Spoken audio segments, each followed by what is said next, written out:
Oi, pessoal! Hoje eu gostaria de trazer aí para vocês a leitura do livro Manifesto do Partido Comunista, produzido aí por Karl Marx e Friedrich Engels em 1848, tá? Para quem quer entender aí o básico da Revolução Comunista, tem que ler esta obra, tá? É imprescindível. Esta obra, produzida pela LNPM Pocket, é uma versão de bolsa, ela não é completa, tá? Ela tem apenas 130 páginas. Se vocês analisarem aí outras edições do Manifesto Comunista, vocês vão ver que tem outras obras completas, porque existem também, né, os ensaios feitos por outras pessoas e também outros prefácios, né, escritos em outras edições, edição italiana, edição polaca, né, edição polonesa, a edição russa, a edição alemã. Então tem várias e várias outras edições aí que não estão contidas nesta obra aqui, tá? Então eu quero fazer uma leitura completa, né, complementando aí, aliás, eu quero fazer uma leitura completa do Manifesto Comunista e como complemento eu vou ler aí os arquivos que estão dispostos na internet via PDF, tá bom? Então vamos lá. Vocês me perdoem aí porque eu tô muito doente, tá? Eu ultimamente tô muito. Eu tô tendo uma constipação muito forte, então, infelizmente eu tô tendo isso daí, mas vocês me perdoem, tá? Eu vou tentar fazer o máximo de esforço para fazer uma leitura aí bem caprichada. Vamos lá. Marx e Engels, Manifesto do Partido Comunista, 1848. Esta é a capa do livro, né? Na contracapa tem um texto e a gente vai lê-lo aí. A burguesia rasgou o véu de emoção e de sentimentalidade das relações familiares e reduziu-as à mera relação monetária. Karl Marx e Friedrich Engels. Karl Marx e Friedrich Engels tinham respectivamente 30 e 28 anos quando o Manifesto do Partido Comunista foi publicado em 1848. Este texto transformou o mundo e suas relações. A luta de classes foi declarada o motor da história e do progresso da humanidade. O manifesto pregava a destruição da ordem burguesa e todo o poder aos excluídos. Perpetrado como um hino a uma utopia coletivista e humanitária, este texto modificou a história. Depois da queda de muitos regimes que, baseados no comunismo de Marx, exerceram um poder autoritário. O que significa este livro? Será o manifesto somente uma utopia desvairada? Ou será um contraponto importante ao individualismo, ao poder das grandes corporações e ao novo capitalismo global? É isso que está escrito aí na contracapa do livro. Bora lá. Aí tem aqui, né? Manifesto do Partido Comunista, aí, né? Seguido de Gotha, acho que é Gotha que se pronuncia, né? Gotha. Comentários à margem do programa do Partido Operário Alemão por Karl Marx, de 1875. Tradução de Sueli Tomazini Barros Cassal. Em busca dos amanhãs que encantam. Marx e Engels escreveram o Manifesto do Partido Comunista em 1848. Nele retrata o assombroso desenvolvimento da burguesia e sua luta com o proletariado emergente que germinou em seu próprio bojo. Essa luta previa um final feliz, a derrocada da burguesia e a entronização do proletariado. Quem não ouviu falar da ditadura do proletariado, etapa necessária para se atingir a sociedade sem classes? Entre a sociedade capitalista e a sociedade comunista, há o período de transformação revolucionária da primeira na segunda. A esse período corresponde também um período de transição política em que o Estado não poderá ser senão a ditadura revolucionária do proletariado. Crítica ao programa de Gotha. Marshall Berman, em Tudo que é Sólido Desmancha no Ar, destaca que, além da luta de classes, o Manifesto Comunista faz o elogio da burguesia. No texto do manifesto, nota-se que se está no limiar de um novo mundo. O capital, aliado à incipiente revolução tecnocrática, começa sua caminhada vitoriosa, frenética, insaciável, levando de roldão homens e fronteiras. O revolucionamento permanente da produção, o abalo contínuo de todas as categorias sociais, a insegurança e a agitação sempiternas distinguem a época burguesa de todas as precedentes.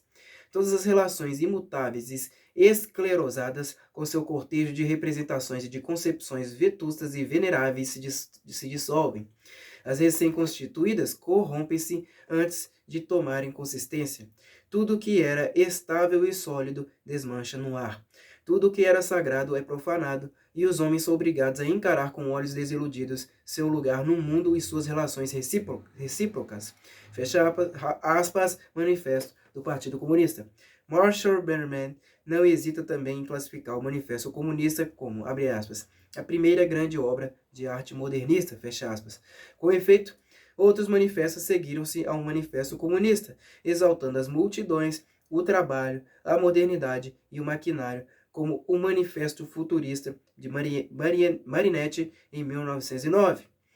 Esses manifestos repercutiram também em nosso meio. Oswald de Andrade, em 1928, escreveu o Manifesto Antropófago, que é a pregação de uma utopia, a sociedade tecnocratizada, o ócio, o matriarcado e a Idade de Ouro, como bem destacou Haroldo de Campos. Hoje eu tô ruim, puta que pariu.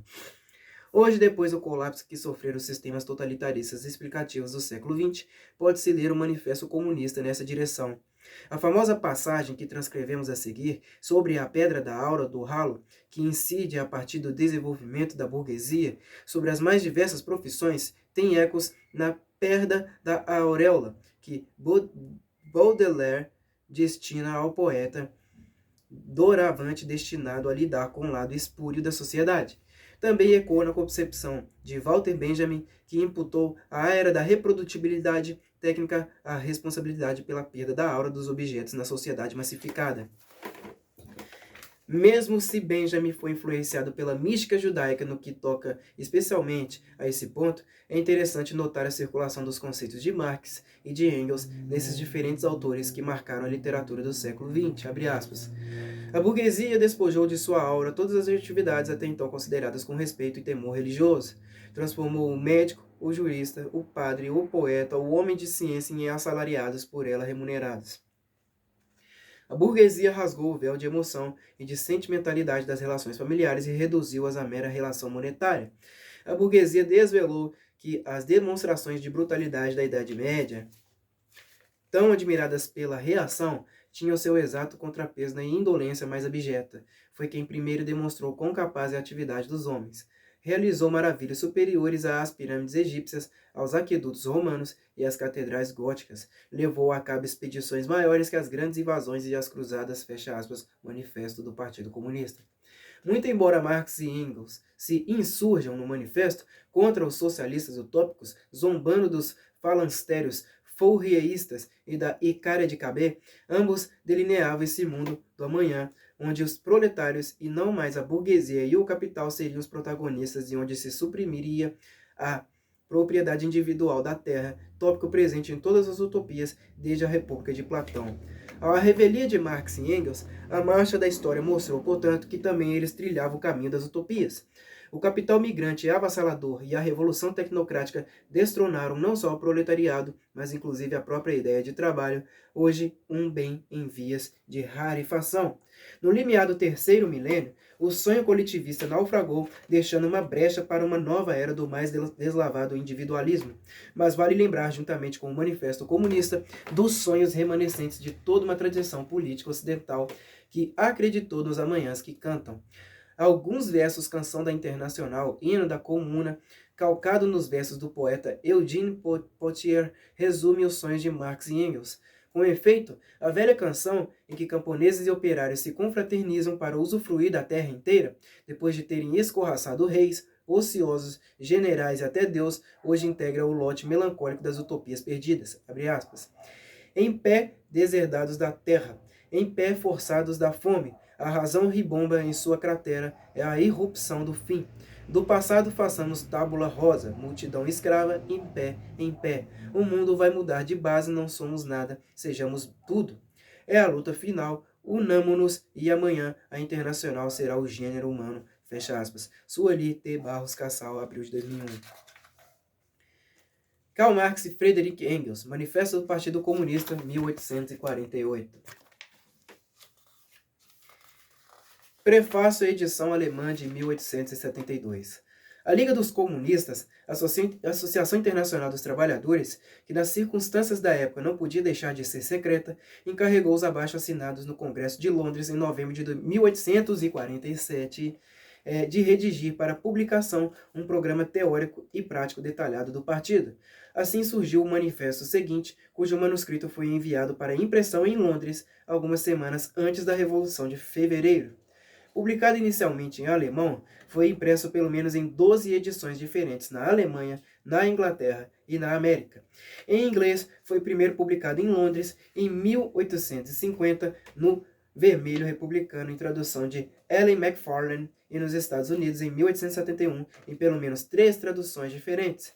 Em francês, apareceu inicialmente em Paris, pouco antes da insurreição de junho de 1848, e recentemente em Les Socialistes de Nova York. Eu acho que é nome francês isso aqui, né? Uma nova tradução está em preparação.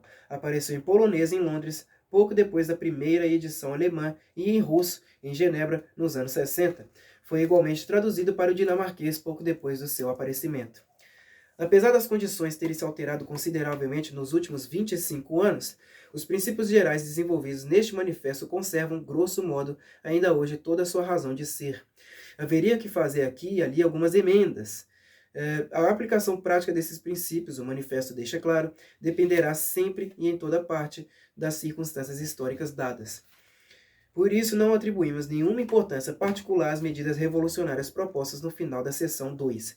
Essa passagem seria hoje, em muitos aspectos, diferentemente formulada. Levando-se em conta o imenso progresso realizado pela grande indústria nos últimos 25 anos, e com ele o progresso da organização partidária da classe operária, levando-se em conta a experiência prática da Revolução de Fevereiro em primeiro lugar, e mais ainda da Comuna de Paris, na qual pela primeira vez o proletariado deteve em mãos durante 2 meses o poder político, este programa está hoje ultrapassado sob certos aspectos. A Comuna, sobretudo, provou que a classe operária não pode limitar-se a apoderar-se da máquina do Estado, nem colocá-la em movimento para atingir seus próprios objetivos. Ver a Guerra Civil na França, mensagem do Conselho Geral da Associação Internacional dos Trabalhadores, onde isto foi desenvolvido mais detalhadamente. Além disso, é óbvio que a crítica da literatura socialista, seção 3, apresenta lacunas para a nossa época, pois só se estende até 1847. O mesmo vale para as observações sobre a posição dos comunistas em relação a diferentes partidos de oposição, seção 4. Se em suas diretrizes tais observações permanecem ainda hoje válidas, estão ultrapassadas no que tange à sua implementação, porque a situação política se modificou completamente e a evolução histórica varreu da terra a maior parte dos partidos ali mencionados. Todavia, o manifesto é um documento histórico que já não nos arrogamos o direito de modificar. Talvez uma edição ulterior apareça, acompanhada de uma introdução que cobrirá o período de 1847 até hoje. A edição atual nos pegou de surpresa, não nos dando tempo para isso. Karl Marx e Friedrich Engels, Londres, 24 de junho de 1872.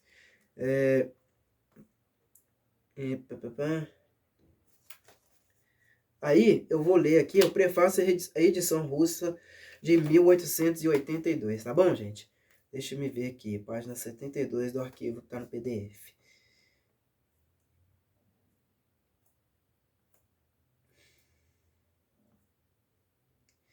Cadê?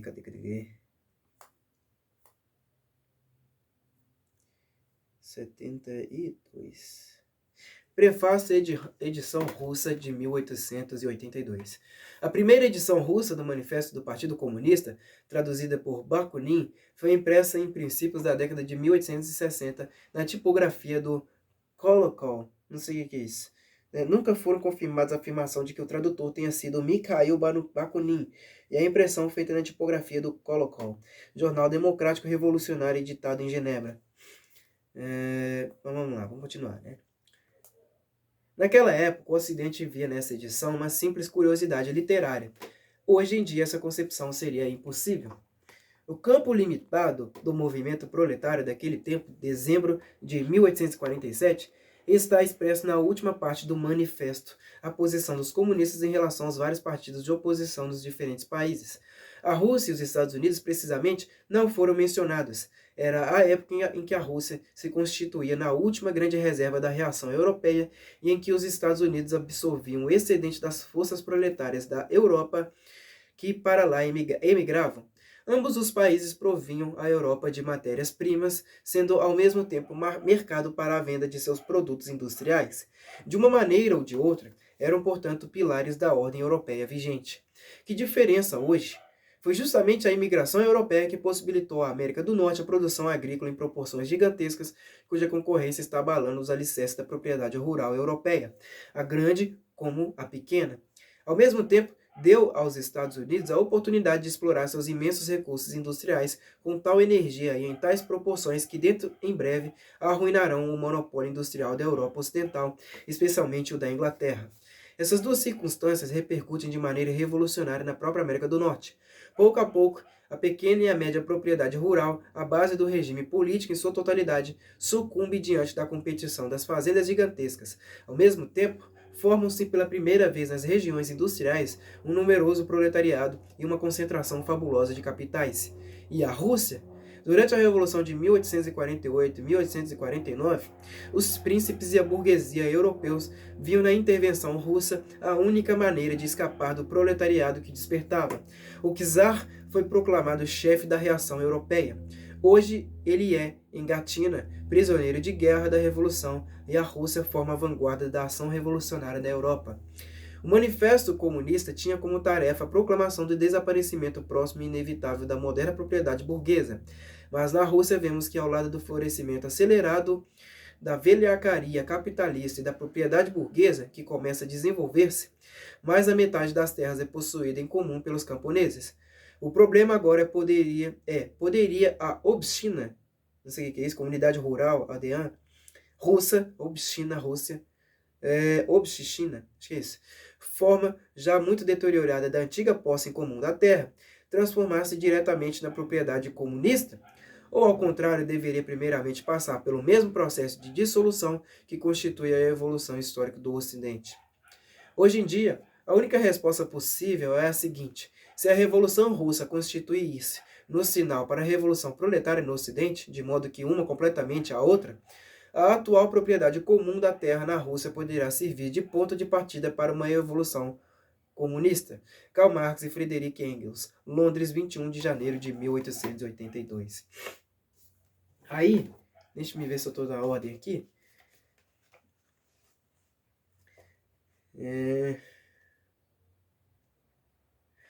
Aí vem o prefácio, a edição alemã, né?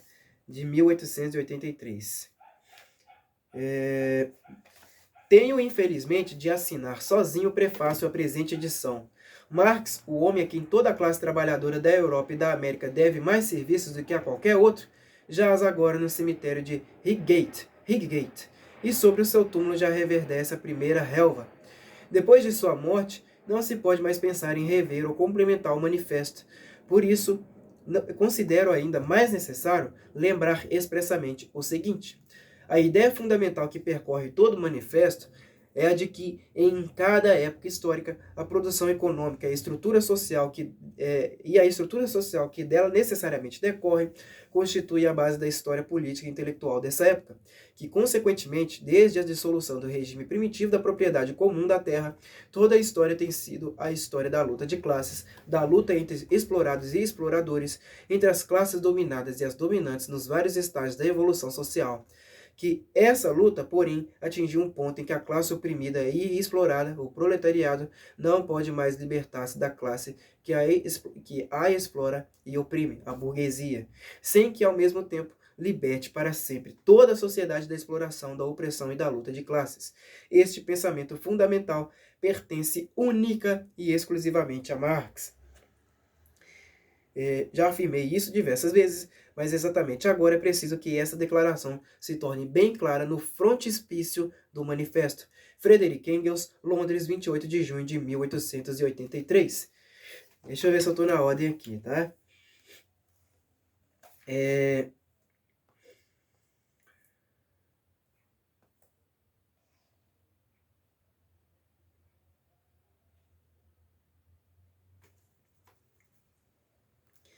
Aí, parece que depois vem... É de 88, é isso?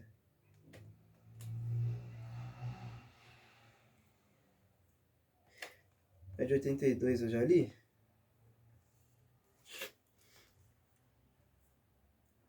Oitenta e dois, né?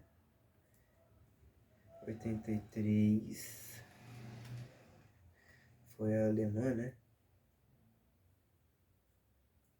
Essa aqui que eu li agora. Aí tem a russa também, deixa eu ver. Tem a inglesa de 88. Deixa eu ver se tá aqui. Isso mesmo. Aí vai ser a inglesa. E depois vai ser o prefácio da edição alemã de 1890. Então vamos lá. Prefácio da edição inglesa de 1888. O manifesto foi publicado como plataforma da Liga dos Comunistas, associação de operários que no princípio exclusivamente alemã e mais tarde internacional, que nas condições políticas do continente anteriores a 1848 era inevitavelmente uma sociedade secreta. No Congresso da Liga realizado em Londres em novembro de 1847, Marx e Engels foram incumbidos de escrever para fins de publicação um completo programa teórico e prático do partido. Redigido em alemão em janeiro de 1848, o manuscrito foi enviado ao editor de Londres poucas semanas antes da Revolução Francesa de 24 de fevereiro. Uma tradução francesa apareceu em Paris pouco antes da insurreição de junho de 1848. A primeira tradução inglesa da... Peraí, eu acho que eu já li isso aqui, não. A primeira tradução inglesa... Cadê aqui? A primeira tradução inglesa da senhorita Ellen Macfarlane foi publicada no Republican jornal, como é que chama, gente? Foi publicado no Republicano Vermelho, de George Julian Harney, Londres, 1850. Também foi publicado em dinamarquês e polonês. Não, eu não li isso aqui ainda não. A derrota da insurreição parisiense de junho de 1848, a primeira grande batalha entre o proletariado e a burguesia, colocou novamente em um segundo plano as aspirações sociais e políticas do operariado europeu. A partir de então, a luta pela supremacia voltou a ser como o fora antes da Revolução de Fevereiro, simplesmente uma luta entre diferentes camadas da classe proprietária. A classe operária foi levada a limitar-se a uma luta pela conquista de espaços políticos, assumindo posições da ala extrema dos radicais da classe média. Onde quer que o movimento proletário independente manifestasse sinais de vida, era logo impiedosamente esmagado. A polícia prussiana descobriu o Comitê Central da Liga dos Comunistas, então sediado em Colônia. Seus membros foram presos e, após 18 meses de encarceramento, julgados em outubro de 1852. O célebre processo comunista de Colônia estendeu-se de 4 de outubro a 12 de novembro. 7 prisioneiros foram condenados a penas que variavam entre 3 e 6 anos de prisão numa fortaleza. Imediatamente após a sentença, a Liga foi formalmente dissolvida pelos membros remanescentes. Quanto ao manifesto, este parecia ficar a partir de então relegado ao esquecimento. Quando os operários europeus reuniram forças suficientes para um novo assalto ao poder das classes dirigentes, surgiu a Associação Internacional dos Trabalhadores. Seu objetivo era englobar num único e poderoso exército todo o operariado militante da Europa e da América. Portanto, não poderia partir dos princípios expressos no manifesto. Devia ter um programa que não fechasse as portas às trades unions inglesas, aos Proudonistas franceses, P-R-O-U-D-H, Proudonistas franceses, belgas, italianos e espanhóis, ou aos Lassalianos alemães, Lassalianos alemães. Este programa, peraí, o que é isso, Lassalianos? Perante nós, pessoalmente, Lassalle sempre se reconheceu como sendo discípulo de Marx e como tal situava-se no terreno do manifesto. Mas na sua agitação pública de 1862 a 1864, ele não foi além da reivindicação de oficinas cooperativas sustentadas por crédito estatal, nota de Engels. Aí continua. Este programa, as considerações básicas da Internacional, foi redigido por Marx com maestria reconhecida até por Bakunin e pelos anarquistas. Para o triunfo decisivo das ideias formuladas pelo manifesto, Marx dependia unicamente do desenvolvimento intelectual da classe operária, o qual deveria resultar da unidade da ação e da discussão. Os acontecimentos e as vicissitudes da luta contra o capital, as derrotas maiores que as vitórias, poderiam apenas mostrar aos combatentes a insuficiência de todas as panaceias em que acreditavam, fazendo-os compreender melhor as verdadeiras condições da emancipação da classe operária. E Marx tinha razão. A classe trabalhadora de 1874, por ocasião da dissolução da Internacional, era em geral diferente da de 1864, quando da sua fundação. O praudonismo dos países latinos e o lassalsmo,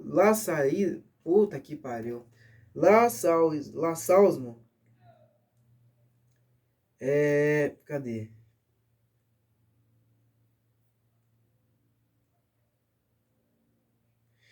Propriamente dito, na Alemanha, estavam desaparecendo, e até mesmo as trade unions inglesas, então ultraconservadoras, se aproximaram pouco a pouco daquilo que em 1887 o presidente do seu congresso de Swansea dizia: o socialismo continental não mais nos aterroriza.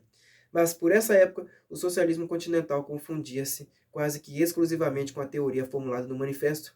Assim, o manifesto propriamente dito tomou novamente a dianteira.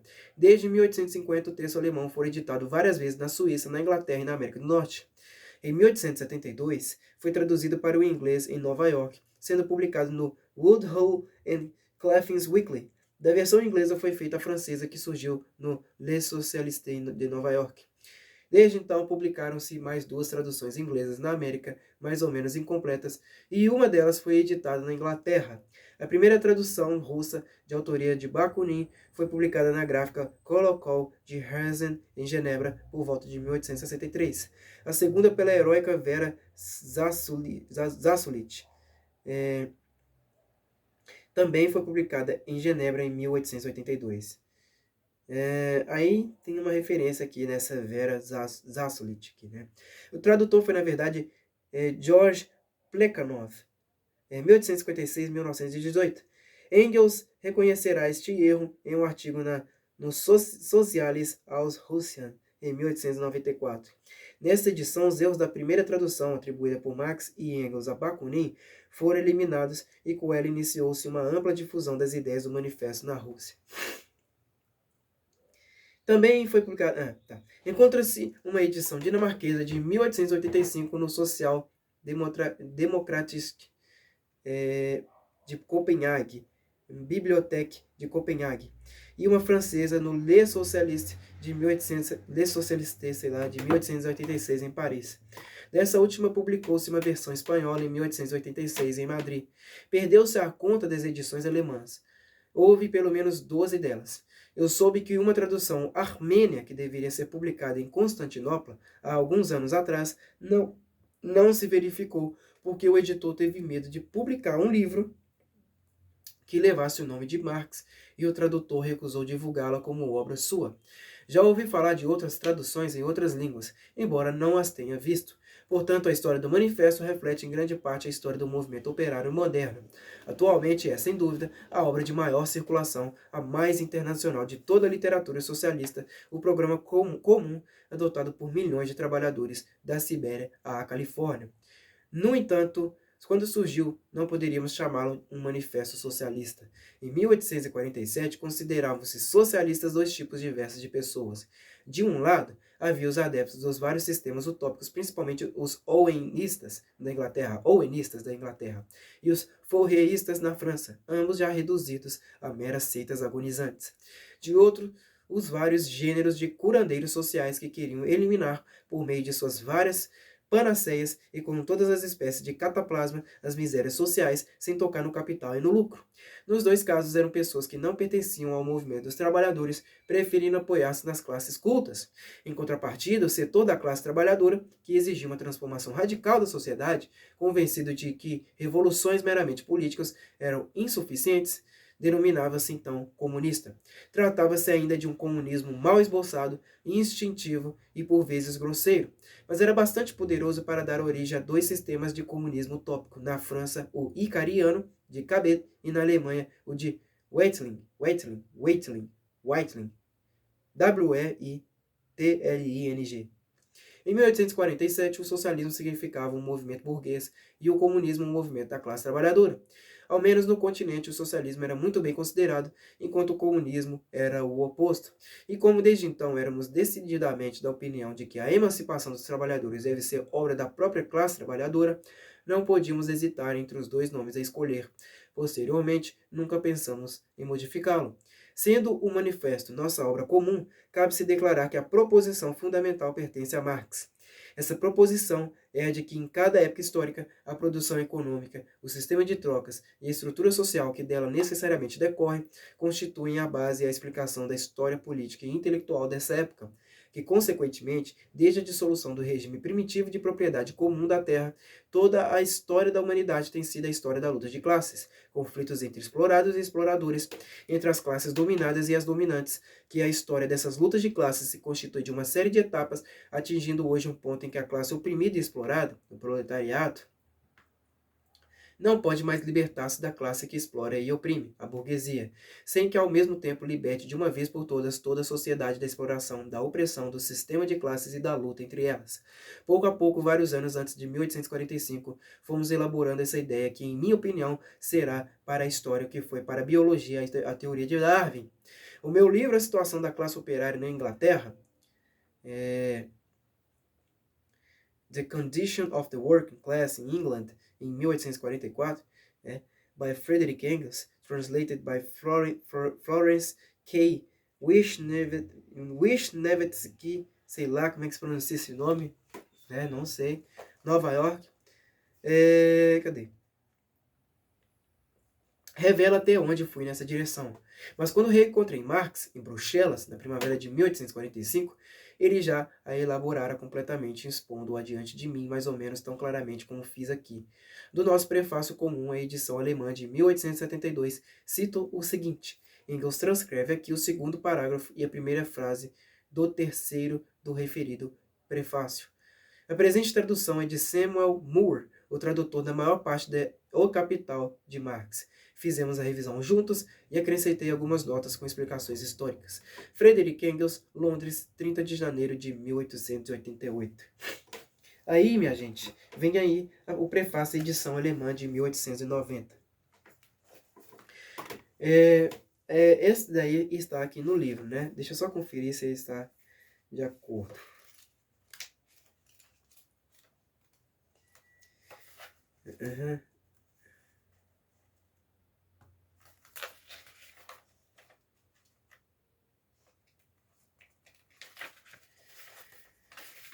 Parece que tá diferente aqui.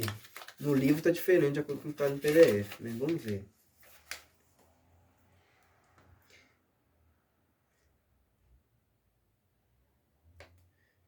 Tá diferente, engraçado.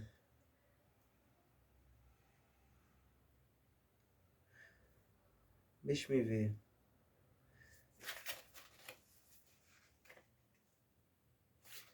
Engraçado como é que esses tradutores são filhos da puta, né? Eles mudam tudo nesta porra. Após o que foi escrito, vou ler do PDF e tentar ler depois o que está no livro.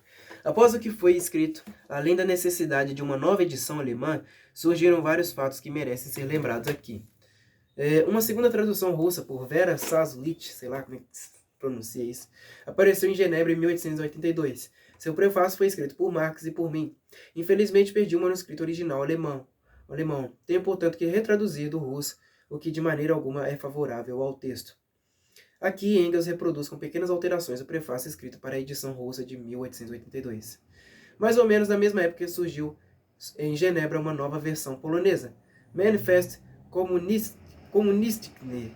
Mais tarde apareceu uma nova tradução dinamarquesa no Social Democratic, eu acho que é isso mesmo, Bibliothek de Copenhague. Eu não sei pronunciar russo, alemão, não sei, tá? Vocês dão um jeito aí. De Copenhague, 1885. Infelizmente, não está completa. Algumas passagens essenciais, que ao que parece estavam dando muito trabalho ao tradutor, foram omitidas e há alguns sinais de de descuido, os quais se tornam ainda mais desagradavelmente evidentes quando se percebe que o tradutor teria feito um excelente trabalho se tivesse se esforçado um pouco mais. Apareceu uma nova versão francesa em 1886 no Les Socialistes de Paris. Esta, aliás, é a melhor edição até agora. Uma versão espanhola dessa última foi publicada no mesmo ano no El Socialista de Madrid, aparecendo depois sob forma de opúsculo, Manifesto del Partido Comunista por Carlos Marx e F. Engels. Madrid, Administração de El Socialista Hernán Cortés VIII. Como curiosidade, posso acrescentar que o manuscrito de uma tradução espanhola foi apresentado a um editor em Constantinopla, mas o bom homem não teve coragem de publicar algo que levasse o nome de Marx, sugerindo que o tradutor pusesse seu próprio nome como autor da obra, o que ele recusou.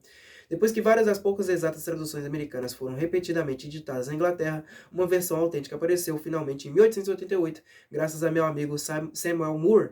Nós a repassamos juntos antes de enviá-la à editora, intitulada Manifesto of the Communist Party, de Karl Marx e Frederick Engels. Tradução inglesa autorizada, editada com observações de Frederick Engels, 1888, Londres, William Reeves, 185, Fleet Street, E.C. Reproduzi algumas notas dessa edição na atual. O manifesto tem sua própria história. Saudado com entusiasmo por ocasião de seu aparecimento pela vanguarda então pouco numerosa do socialismo científico, como o provam as traduções mencionadas no primeiro prefácio, foi logo colocado no segundo plano pela reação que se seguiu à derrota dos operários em Paris em junho de 1848 e proscrito pela lei com a condenação dos comunistas de Colônia em novembro de 1852. Com o desaparecimento da cena pública do movimento operário, que começara com a Revolução de Fevereiro, também o manifesto passou a um segundo plano. Aqui Engels praticamente transcreve o terceiro e o quinto parágrafos do prefácio à edição inglesa de 1888. Abre aspas, proletários de todos os países, univos, fecha aspas. Somente algumas vozes responderam quando lançamos essas palavras no mundo há 42 anos, às vésperas da primeira Revolução de Paris, na qual o proletariado colocou as suas reivindicações. Em 28 de setembro de 1864, entretanto, os proletários da maior parte dos países da Europa Ocidental reuniram-se na Associação Internacional dos Trabalhadores de gloriosa memória. É verdade que a Internacional em si só viveu 9 anos, mas não há testemunho melhor do que o dia de hoje de que a eterna união dos proletários de todos os países por ela criada existe ainda e está mais poderosa do que nunca. Hoje, quando escrevo essas linhas, o proletariado europeu e o americano passam em revista suas forças de combate pela primeira vez mobilizadas em um único exército, sob uma única bandeira, por um único objetivo imediato, a fixação legal da jornada normal de 8 horas de trabalho, segundo decisão do Congresso Internacional, reunido em Genebra em 1866, e do Congresso Operário de Paris, reunido em 1889. O espetáculo de hoje mostrará aos capitalistas e proprietários agrícolas de todos os países que, de fato, os proletários de todos os países estão unidos. Se ao menos Marx estivesse ao meu lado para ver isso com seus próprios olhos. Frederick Engels, Londres, 1º de maio de 1890. Agora eu vou ler este prefácio aqui, edição alemã de 1890, só que da versão aqui do livro. O manifesto fez seu próprio caminho. No momento de sua publicação, foi saudado com entusiasmo pela vanguarda, então pouco numerosa do socialismo científico, como prova as traduções citadas no primeiro prefácio. Deixa eu ver se vai mudar alguma coisa aqui. Será que realmente... Será que eu realmente mudo isso daqui? Porra, eu não sei.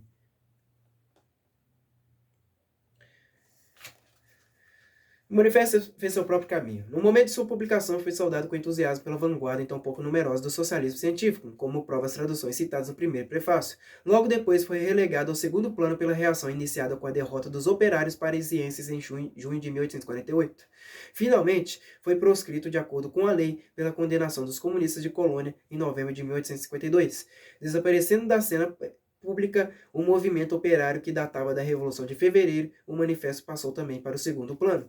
Quando a classe operária europeia acreditou estar suficientemente fortalecida para empreender nova arremetida contra a força das classes dominantes, nasceu a Associação Internacional dos Trabalhadores. Esta tinha por objetivo fundir num único e expressivo corpo militante o conjunto da classe operária da Europa e da América suscetível de entrar na luta. Não podia, portanto, partir dos princípios estabelecidos no manifesto. Ela devia ter um programa que não fechasse as portas às trade unions inglesas, aos Proudhonianos franceses, belgas, italianos e espanhóis aos Lassallianos alemães. Esse programa, as considerações introdutórias aos estatutos da Internacional, foi esboçado por Marx com uma perspicácia reconhecida até mesmo por Bakunin e pelos anarquistas. Para a vitória final das proposições enunciadas no manifesto, Marx confiava pura e simplesmente no desenvolvimento intelectual da classe operária, tal qual este tinha necessariamente que resultar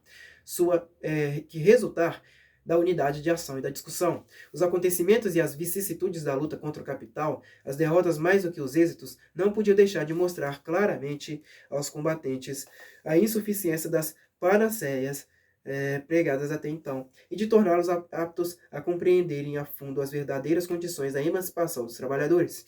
Marx tinha razão. A classe operária de 1874, por ocasião da dissolução da Internacional, era totalmente diferente da de 1864, quando de sua fundação.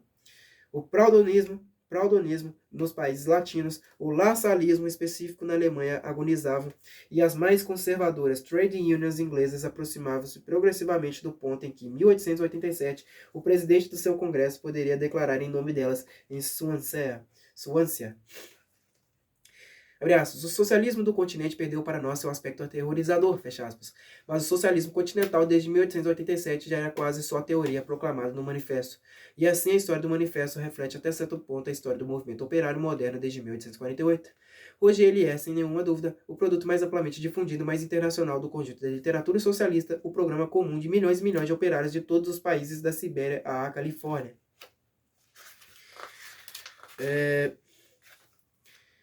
No entanto, por ocasião de sua publicação, não poderíamos tê-lo chamado de Manifesto Socialista.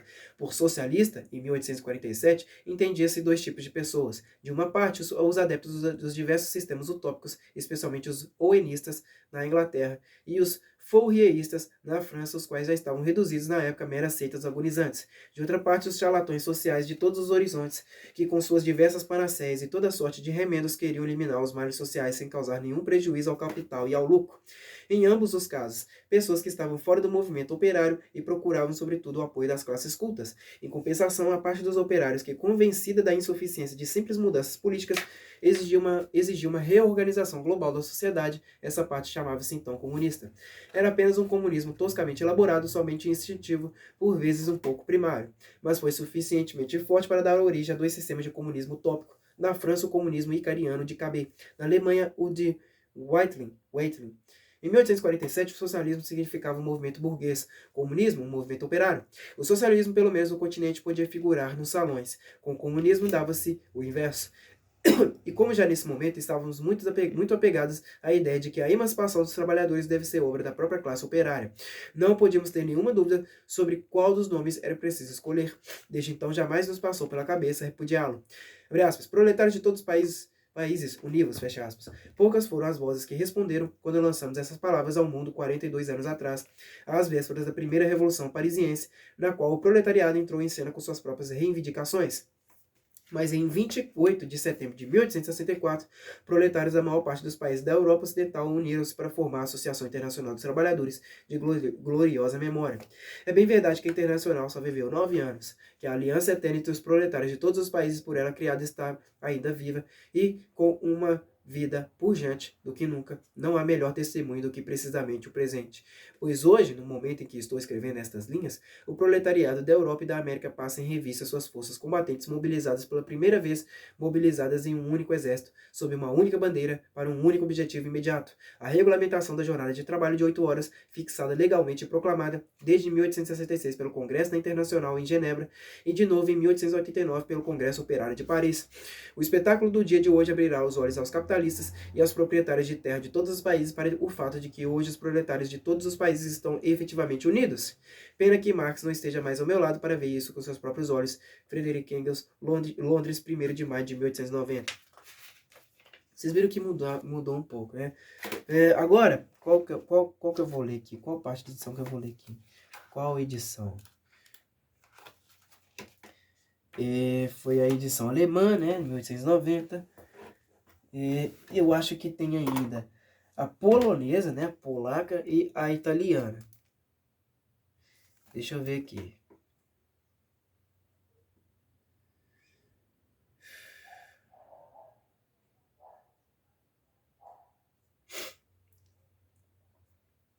Deixa eu ver se a polonesa tá aqui. Italiana tá aqui, 1893. Só que a polonesa veio antes, em 1892, não é isso? Tá aqui, achei. Prefácio edição polonesa de 1892. O fato de se ter tornado necessária uma nova edição polonesa do Manifesto Comunista dá ensejo a várias considerações. Primeiro, é digno de nota que o manifesto, nos últimos tempos, se tem, em certa medida, tornado um barômetro do desenvolvimento da grande indústria no continente europeu. Na medida em que se expande num país a grande indústria, cresce também entre os operários desse país o desejo de esclarecimento sobre a sua posição como classe operária perante as classes possuidoras, alarga-se entre eles um movimento socialista e aumenta a procura do manifesto. De modo que não só a situação do movimento operário, mas também o grau de desenvolvimento da grande indústria podem ser medidas com bastante exatidão em todos os países pelo número de exemplares do manifesto que circulam no idioma de cada um. Assim, a nova edição polonesa indica um progresso decidido da indústria local. E que este progresso de fato se verificou desde a última edição publicada há 10 anos, não pode haver dúvidas. A Polônia do Congresso de Viena tornou-se o grande distrito industrial do Império Russo, ao passo que a grande indústria russa está esporadicamente dispersa, uma parte no Golfo da Finlândia, outra parte no centro, Moscou e Vladimir, uma terceira nas costas do Mar Negro e do Mar de Azov, e ainda repartida por outras zonas. A polonesa está concentrada no espaço relativamente pequeno e desfruta das vantagens e das desvantagens resultantes desta concentração. As vantagens reconheceram-nas os fabricantes russos, seus concorrentes, quando reclamaram proteção alfandegária contra a Polônia, apesar do seu ardente desejo de transformar os polacos em russos. As desvantagens para os fabricantes poloneses e para o governo russo revelam-se na rápida difusão de ideias socialistas entre os operários poloneses e na crescente procura do manifesto. Mas o rápido desenvolvimento da indústria polonesa, que deixa para trás a russa, é uma nova prova da vitalidade inesgotável do povo polonês e uma nova garantia da iminência da sua reestruturação nacional. Da sua restauração nacional, aliás. A restauração de uma Polônia forte e independente, porém, é uma causa que não diz respeito só aos poloneses, diz respeito a todos. Uma colaboração internacional sincera das nações europeias só é possível se cada uma dessas nações for em sua casa perfeitamente autônoma. A Revolução de 1848, que sob o estandarte do proletariado, acabou por apenas deixar que os combatentes proletários fizessem o trabalho da burguesia, também impôs a independência da Itália, da Alemanha e da Hungria por meio dos seus executores testamentários, Luiz Bonaparte e Bismarck, mas a Polônia Luiz Bonaparte e Bismarck. Mas a Polônia, que desde 1792 fez mais pela Revolução do que estas três juntas, deixaram-na entregue a si própria quando, em 1863, sucumbiu ao poderio russo 10 vezes superior. A nobreza não pôde manter nem reconquistar a independência da Polônia. Para a burguesia, esta é hoje pelo menos indiferente, e contudo é uma necessidade para a cooperação harmoniosa das nações europeias. Só o jovem proletariado polonês a pode conquistar, e nas suas mãos ela estará bem guardada, pois os operários de todo o resto da Europa precisam tanto da independência da Polônia como os próprios operários poloneses. Frederick Engels, Londres, 10 de fevereiro de 1892. Aí finalmente vem aí, né, o prefácio à edição italiana de 1893. Peraí, bora ler. Cadê? Será que eu pulei aqui? Tá aqui, ó. Ao leitor italiano. Ao leitor italiano foi o título introduzido pelo tradutor Filippo Turadi, do prefácio de Engels. Eu não sei italiano, não sei francês, não sei russo, não sei alemão, então eu vou ter dificuldade para pronunciar esses nomes aí, tá? Bora lá. A publicação do Manifesto do Partido Comunista coincidiu, pode-se dizer, com o 18 de março de 1848, o dia das revoluções de Milão e Berlim. 18 de março, né, de 1848. que foram levantamentos armados das duas nações situadas no centro, uma do continente da Europa, a outra do Mediterrâneo. Duas nações até então enfraquecidas pela divisão e pela discórdia internas e que por isso caíram sob domínio estrangeiro. Se a Itália ficava sujeita ao imperador da Áustria, a Alemanha sofria o jugo indireto, mas não menos efetivo, do czar de todas as Rússias. As consequências do 18 de março de 1848 libertaram tanto a Itália como a Alemanha desta vergonha. Se de 1848 a 1871 estas duas grandes nações foram reconstituídas e, de certo modo, desenvolvidas, de certo modo, devolvidas a si próprias, isso deveu-se, como Karl Marx costumava dizer, ao fato de que os homens que abateram a Revolução de 1848 foram, malgrado os seus executores testamentários. Por toda a parte, a Revolução de então foi obra da classe operária. Foi essa que levantou as barricadas e que pagou com a vida. Mas só os operários de Paris tinham a intenção bem definida de, derrubando o governo, derrubar o regime da burguesia. Mas, embora profundamente conscientes do antagonismo fatal que existia entre a sua própria classe e a burguesia, nem o progresso econômico do país, nem o desenvolvimento intelectual das massas operárias francesas, contudo, tinham atingido ainda o grau que teria tornado possível uma reconstrução social. Em última análise, portanto, os frutos da Revolução foram colhidos pela classe capitalista. Nos outros países, na Itália, na Alemanha e na Áustria, os operários desde o princípio não fizeram mais do que levar a burguesia ao poder. Mas em qualquer país, o domínio da burguesia é impossível sem a independência nacional. Por isso, a Revolução de 1848 tinha de arrastar consigo a unidade e a autonomia das nações que até então não as tinham desfrutado. A Itália, a Alemanha, a Hungria. A vez da Polônia chegará em seu tempo. Assim, se a Revolução de 1848 não foi uma revolução socialista, aplanou o caminho, preparou o terreno para ela. Com o impulso dado em todos os países à grande indústria, o regime burguês tem criado por toda a parte nos últimos 45 anos um proletariado numeroso, concentrado e forte. Criou assim, segundo a expressão do manifesto, os seus próprios coveiros, sem restituir a cada nação europeia a sua autonomia e unidade, não poderiam consumar-se nem a união internacional do proletariado, nem a cooperação pacífica e inteligente dessas nações para fins comuns. Imagine-se uma ação internacional conjunta dos operários italianos, húngaros, alemães, poloneses e russos nas condições políticas anteriores a 1848. As batalhas travadas em 1848 não foram, pois, travadas em vão. Os 45 anos que nos separam daquela etapa revolucionária também não passaram em vão. Os frutos amadurecem e tudo o que eu desejo é que a publicação desta tradução italiana do manifesto seja de tão bom augúrio para a vitória do proletariado italiano como a publicação do original o foi para a Revolução Internacional. O Manifesto Comunista presta plena justiça à ação revolucionária do capitalismo no passado. A primeira nação capitalista foi a Itália. O fim da Idade Média feudal, o limiar da era capitalista moderna, é assinalado por uma figura colossal, o italiano. Dante, ao mesmo tempo, o último poeta da Idade Média, o primeiro poeta dos tempos modernos. Hoje, como em 1300, perfila-se uma nova era histórica. Dar-nos-á a Itália um novo Dante capaz de assinalar o nascimento dessa nova era, a era proletária? Frederick Engels, Londres, 1º de fevereiro de 1893. Bom, pessoal, eu vou tentar dar uma pausa por aqui, né? Na verdade, olha só, o que eu encontrei aqui nesse documento em PDF. Tem aqui as capas das edições, né? Tem a capa da edição alemã de 1872, né? Com o prefácio de Marx e Engels. Tem a edição russa, a capa da edição russa aqui, né? De 1882, traduzida por G.V. Plekhanov, sei lá como é que se pronuncia esse nome aí. Capa da edição alemã de 1890, com prefácio de Engels, tá? Olha aí as capas. Fizeram assim, ó. Daqui pra cá, eu acabei de ler, daqui pra cá. Aí vem, primeiro prefácio escrito por Engels após a morte de Marx, né, em 1883, edição inglesa de 1888, a única de que Engels se ocupou pessoalmente, e aí vem a terceira edição polonesa impressa na Inglaterra em 1892, e aí no final tem a edição italiana do Manifesto Comunista publicada em 1893, aí as outras capas a qual eu falei agora, as outras 4. Né. A lâmpada vai atrapalhar um pouco, mas olha aí. Essas são as capas. Acho que assim vai conseguir ver melhor. Essas aí são as capas de esquerda para direita, né? Daqui para cá. Bom, eu vou tentar dar uma pausa por aqui.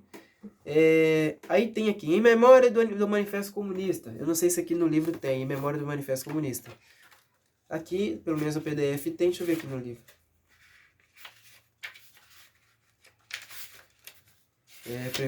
Prefácio. Não tem não, não tem, tá? Eu vou tentar ler isso daqui depois. Será que eu consigo ler isso agora? É muito longo. Muito longo. Essa parte aqui é muito extensa. Eu vou tentar ler no próximo vídeo aí, tá bom, pessoal? Espero que vocês tenham gostado da leitura aí, pelo menos dos prefácios, tá? É importante eu ler esses prefácios aí. Espero que vocês tenham gostado de coração. Continue acompanhando aí a leitura do Manifesto Comunista. Meu muito obrigado a todos vocês e até a próxima. Falou!